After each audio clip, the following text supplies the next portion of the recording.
कांग्रेस विधानमंडल की नेता आराधना मिश्रा ने बताया कि कांग्रेस 15 से 17 जून तक सभी विधानसभाओं में धन्यवाद यात्रा निकालने जा रही है। उन्होंने कहा कि कांग्रेस जनता के हितों की लड़ाई लड़ती रहेगी। करने जा रहे हैं जो 403 विधानसभाओं में जाएगी धन्यवाद यात्रा, और केवल आभार के साथ उनको ये भी विश्वास दिलाएगी कि जो हमारे मुद्दे थे, चाहे वो संविधान की रक्षा का मुद्दा हो, चाहे वो नौजवानों के रोजगार का हो, महिलाओं की आत्मनिर्भरता का हो, किसानों की बात हो, इन सब मुद्दों पे हम जनता को ये विश्वास दिलाएंगे कि हम उनके साथ खड़े हैं।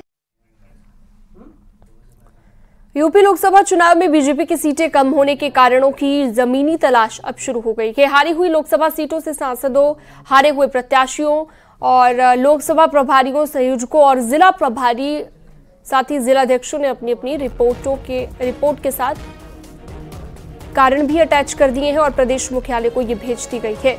प्राथमिक रिपोर्ट में प्रत्याशियों की एंटी इनकम्बेंसी से लेकर हारी हुई सीटों पर भीतरघात और गड़बड़ी की आशंका जताई गई है। रिपोर्ट में विपक्ष के हरदाव के बारे में जानकारी दी गई है।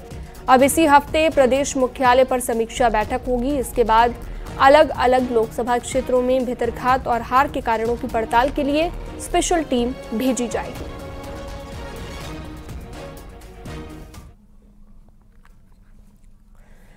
यूपी ने बीजेपी ने यहां पर मिशन 80 का टारगेट जो रखा हुआ था, लेकिन रिजल्ट उनके मन के मुताबिक नहीं आए हैं। तो बीजेपी ने इस लोकसभा चुनाव में 33 सीटें जो जीती हैं। गठबंधन के साथ बीजेपी की 36 सीटें हैं और पार्टी का वोट शेयर भी 8.5% कम हो गया है।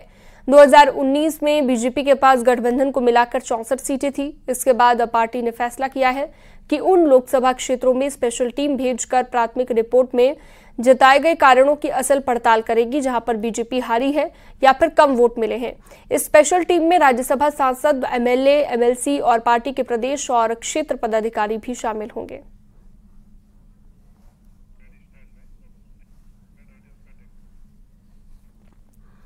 फर्रुखाबाद से नवनिर्वाचित बीजेपी सांसद मुकेश राजपूत ने फर्रुखाबाद का नाम बदलकर पांचाल नगर करवाने की बात कही। साथ ही अखिलेश यादव पर पलटवार करते हुए कहा कि अखिलेश की सपा और राहुल की कांग्रेस झूठ का कारखाना है।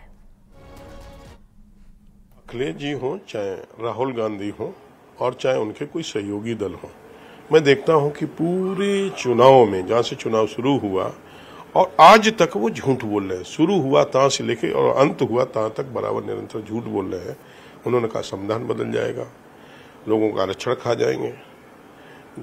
तो मैं जानता हूं कि वहां से लेके की सीट ले लीजिएगा, वो तो मात्र 2200 से उनके कैंडिडेट जीता है। वहां कैसे अधिकारियों ने जिता दी? फर्रुखाबाद नहीं, उत्तर प्रदेश एक तरह से उन्होंने अपना कारखाना खोल रखा है कि कांग्रेस और चाहे कांग्रेस समाजवादी पार्टी हो, चाहे उनका कोई सहयोगी दल हो, वो झूठ बोलने के कारखाना खोल रखा है। वहां 17,000 से उनकी डिम्पल यादव हार रही थी और वहां उन्हें जिताया गया था। इसी तरह कई प्रधानी के चुनाव हो, कई और विधानसभाओं के चुनाव हो। 2014 में भी हमारे 20,000 से जीत रहे होंगे तो हराना है, सब अधिकारियों के कह के भेजा गया था। तो इसलिए वो जानते हैं कि इस तरह की रणनीति वो अपनी अपनाते हैं कि फर्रुखाबाद का नाम फर्रुखाबाद से बदलकर पांचाल नगर किया जाए। गृह मंत्रालय के सूत्रों के हवाले से बड़ी खबर है। रामनगरी अयोध्या में एनएसजी हब बनेगा। अयोध्या में बनने वाले एनएसजी हब में ब्लैक कैट कमांडो तैनात होंगे। आतंकी खतरे और उनसे निपटने को लेकर केंद्र सरकार ने यह फैसला लिया है। इससे पहले केंद्र सरकार देश के अलग अलग हिस्सों में एनएसजी हब बना चुकी है। सूत्रों के मुताबिक एनएसजी को अयोध्या में आतंकवाद विरोधी और अपहरण रोधी अभियानों का विशिष्ट दायित्व सौंपा जाएगा, जिसका काम एनएसजी बखूबी कर रही है। फिलहाल देश में एनएसजी के 5 हब हैं, जो कि हैदराबाद, कोलकाता, अहमदाबाद, चेन्नई और मुंबई में हैं।